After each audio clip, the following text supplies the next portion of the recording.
like a Hellcat.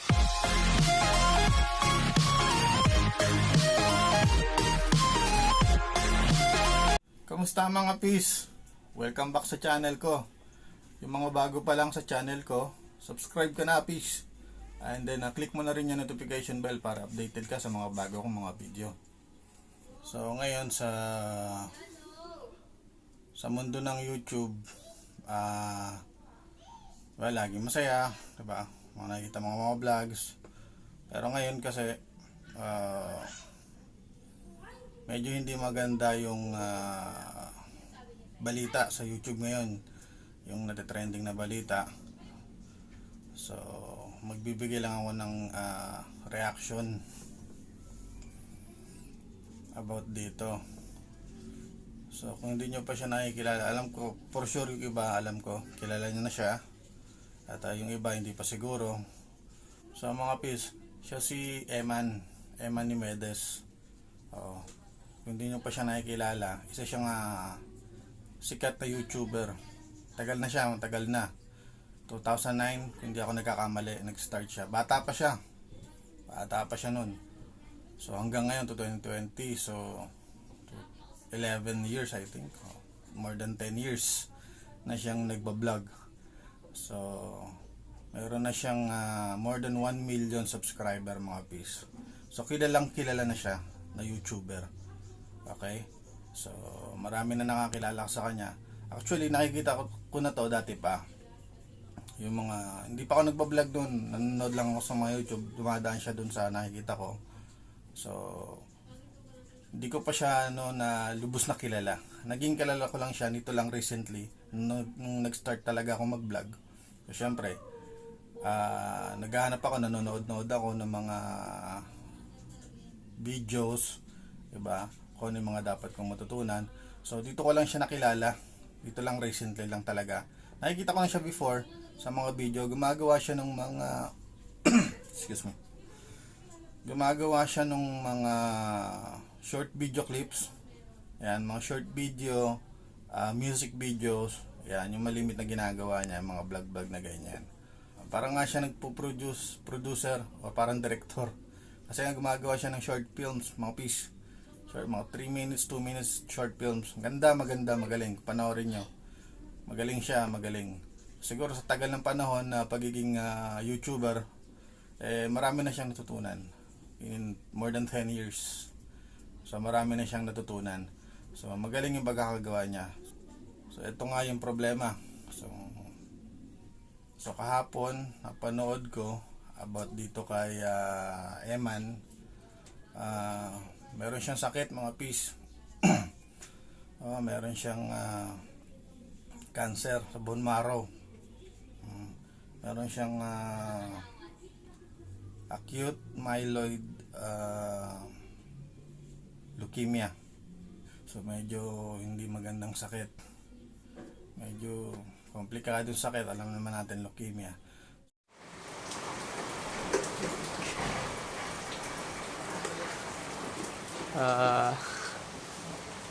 Sa totoo lang, di ko talaga alam kung paano ko ito sasabihin sa inyo. O kung kahit paano magsimula magsalita ngayon. Pero pakiramdam ko kasi meron akong utang na explanation sa mga tao na nakasubaybay sa akin ngayon. At kailangan malaman nyo rin talaga to. Pasensya kung ngayon lang ako nagkaroon ng chance na magpasalamat sa inyo. At ito na nga, kasabay nitong balita na sasabihin ko sa inyo. Ngayon taon, dumating na rin yung pinakamatinding laban na kakaharapin ko. Siguro hindi lahat sa inyo alam to, pero kasabay ng paghataw ko dito sa internet, yung madalas na pagka-admit ko sa ospital. Dahil sa iba-ibang bagay naman. Pero nung itong huli, yung nakita nyo sa Twitter na naipost ko ng walang caption. Dahil yun sa lagnat na sobrang tumagal sa akin. Siyempre nung una akala namin COVID siya. Pero hindi, iba yung pinanggagalingan ng lagnat. So yun, hinahanap nila at yun, na-track nga nila na nasa bone marrow siya. So nung kinuhanan ng samples yung bone marrow ko, ayun, lumabas kahapon sa results na meron akong acute myeloid leukemia. Meron akong cancer. Ito na yung pinakamatindi na laban na kakaharapin ko. At sinasabi ko sa inyo ngayon, lahat ginagawa ko para manatiling matibay, maging handa at tigit sa lahat, maging malakas kasi kailangan eh. Tsaka kasama ko lahat ng mga tao sa paligid ko na ganun din sila. Siyempre kayo, kasama kayo. Kung meron man akong trip na gusto ko kumpleto tayong lahat, ito yun. Kaya nyo lang ako isama kayo dito sa laban na to para maipakita na rin sa inyo na lahat ng ibabato sa ating hamon, lahat ng ibabato sa ating pagsubok, kakayanin. Basta diretso lang yung tingin natin sa buhay. Tsaka positibo tayo. Nalimutan ko. Sabi ko nga pala sa sarili ko last week, paglabas ko ng ospital, meron akong isang kailangan gawin. Meron kasing dumating. Dito na siya. Ito. Sabi ko sa sarili ko paglabas ko ng ospital, bubuksan ko lang to kapag malakas na ako. Let's go! Unboxing time!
Yun o.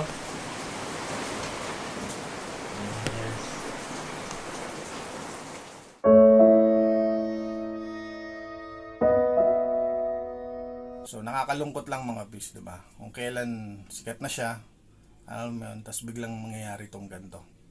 'Di ba? So hindi natin masabi yung panahon kung anong mangyayari, 'di ba? Sikat na siya. 1 million subscriber, ang dami na nakakilala sa kanya, 'di ba? Tapos ito lang recently, kahapon nga lang siya naglabas ng statement niya.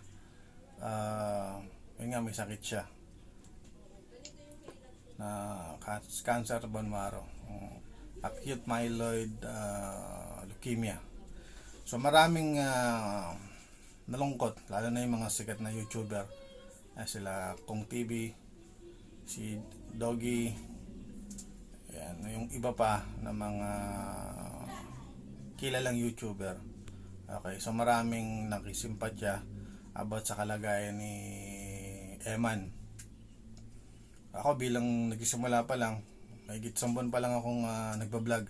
So marami na ako natutunan about dito sa pagbablog ko. So marami na rin ako ng mga napanood na video, no, kung anong mga nangyayari, yung mga dapat kong matutunan. So ito nga isa, si Eman, about dun sa sakit niya. Okay. So nakakalungkot lang mga pisa po, 'di ba? Sa mundo ng pagbablog is mayroong balitang ganito. Parang sa showbiz lang 'yan, 'di ba? Showbiz. Pag halimbawa may lumabas na balita na yung isang sikat na artista may malubang sakit, syempre magte-trending 'yan, 'di ba? Maraming magugulat, mga kapwa niya artista magbibigay ng, alam mo 'yon, reaction or yung parang niya sa kapwa niya artista. So same lang din dito sa pagbablog dito sa mundo ng YouTube, no? So yung mga kapwa niya YouTuber, yung mga sikat na YouTuber, so marami nabigla, marami nagulat, at maraming nalungkot sa nangyari. Okay, so kung hindi nyo pa napapanood, panoorin nyo siya, si Eman Nivedes. Naglabas siya nung ano niya yung nararamdaman niya na kailangan na daw nating malaman. So yun, doon yung malalaman na may sakit siya. So, pinakita niya pa rin dyan mga fish yung nag-unbox siya nung gold play button ng YouTube para dun sa 1 million subscriber mga fish. So 'di ba, masaya kasi ganun, umabot siya ng 1 million subscribers, sikat na siya, alam naman natin. Tapos malungkot kasi yun nga yung nangyari sa kanya. So Parang hindi magandang balita sa mundo ng mga vloggers, sa mundo ng YouTube, dito sa Pilipinas. Ganyan talaga ang buhay, di ba? Hindi natin masasabi. So hanggat kung anong pwede natin gawin, gawin natin, di ba? Kung anong maging mga papasaya sa atin, gawin natin, kasi hindi natin alam kung kailan dadating tong mga gantong pangyayari. Ayun nga lang, at bigla-biglaan, di ba? So sa akin, masasabi ko lang, kay Eman, kaya mo yan, peace. So ganyan talagang buhay. So minsan nga sabi nga nila, napaka-unfair ng buhay, diba? So ganun lang talaga, peace. So kaya mo yan, labanan mo lang. Yun lang mga peace. At sana nagustuhan nyo tong video ko. At huwag nyo kalimutan mag-subscribe. And then click mo na rin yung notification bell para updated ka sa mga bago kong mga video.